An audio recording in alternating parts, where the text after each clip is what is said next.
The sun is the center of our solar system. As a giant ball of plasma, it's pretty hard to miss him. In its 30 million degree center, you would see hydrogen fuse into helium and release energy. Magnetic fields cause solar flares and coronal mass ejections, and particles from these bursts damage electronic connections. It's 100 times as wide as Earth and 3 million miles far. And despite all of this, it's just an average-sized star. Mercury, Venus, Earth, and Mars are the first 4 planets, rocky like ours. Jupiter, Saturn, Uranus, and Neptune, they're made of hydrogen and helium gas like a balloon.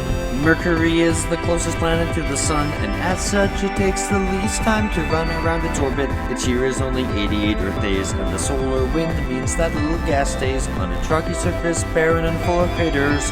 With no atmosphere, its temperature wavers from 800 Fahrenheit to -300 at night, but there is still some ice in craters away from the light. Mercury, Venus, Earth, and Mars are the first 4 planets, rocky like ours. Jupiter, Saturn, Uranus, and Neptune, they're made of hydrogen and helium gas like a balloon.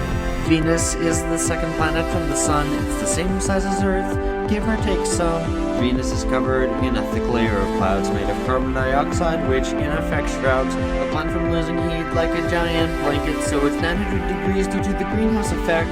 It's covered with volcanoes and is shaped by their powers. The only probes that ever landed died within 2 hours. Mercury, Venus, Earth, and Mars are the first 4 planets, rocky like ours. Jupiter, Saturn, Uranus, and Neptune, they're made of hydrogen and helium gas like a balloon. The Earth is the 3rd planet from the sun. I got a feeling you're familiar with this one. It's the only planet known to have had life in its history, though just how life started is still a bit of a mystery. 4 billion years ago, 2 protoplanets collided, and our moon was formed when collision debris united Earth in the Goldilocks zone, not too hot nor too cold for liquid water to exist and life as we know it to take hold. Mercury, Venus, Earth, and Mars are the first 4 planets, rocky like ours. Jupiter, Saturn, Uranus, and Neptune, they're made of hydrogen and helium gas like a balloon. Mars is the 4th planet from the sun, and it's the place where our voyage to other planets has begun. The surface is covered with red iron oxide, much of the atmosphere is blown away with no magnetic field inside. Early astronomers saw canals everywhere, and they thought perhaps aliens had put them there. Thanks to telescopes, orbiters, and rovers, we now know that there are no such alien canals, although rivers, deltas, volcanoes, and canyons abound. There's little water left of life on Mars can still be found, so we sent spacecraft there like Curiosity to try and understand Mars's geologic history. Between the inner planets and outer planets, there are billions of asteroids orbiting in a belt around our stars. Sometimes they are knocked out of their stable orbit, and a few might collide with Earth if they don't avoid it. Why the belt? Well, it has to do with Jupiter, you see. It pulls on the belt with its massive gravity, preventing asteroids from forming into another planet. But don't worry, a big one can't hit Earth soon, or can it?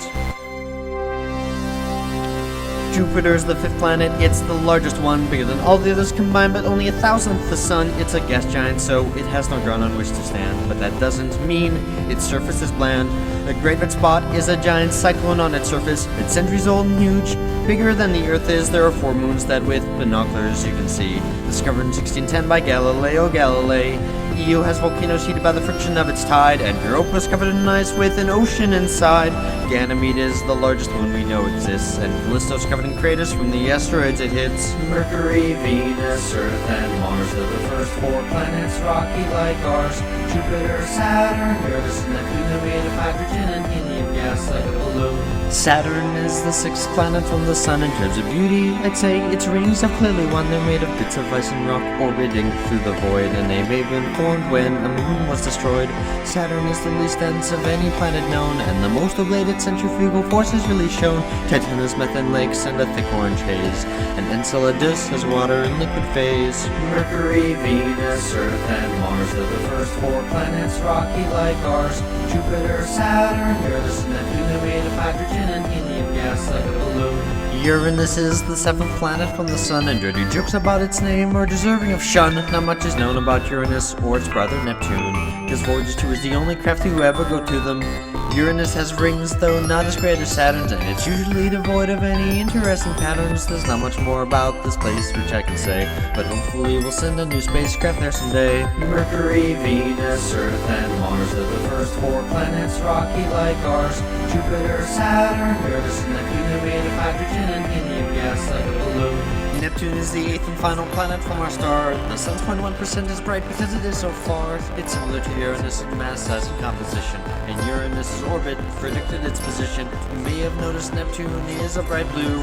The methane in its atmosphere gives Neptune its hue. It's the windiest with 1,000-mile-per-hour gusts, and Triton is liquid nitrogen spewing from its crust. Mercury, Venus, Earth, and Mars are the first 4 planets, rocky like ours. Jupiter, Saturn, Uranus, and Neptune are made of hydrogen and helium gas like a balloon. The 9th planet was Pluto, but it's a planet no more because it's too small. It's a dwarf planet, but this topic sore. The planets orbit close to a plane, but Pluto does not, and more dwarf planets were found. That's what got this topic hot. Pluto's big moon Charon is Pluto's little brother, so big that Pluto and Charon orbit one another. Beyond the Kuiper belt is the Oort cloud, and that's where debris from our star's formation can be found.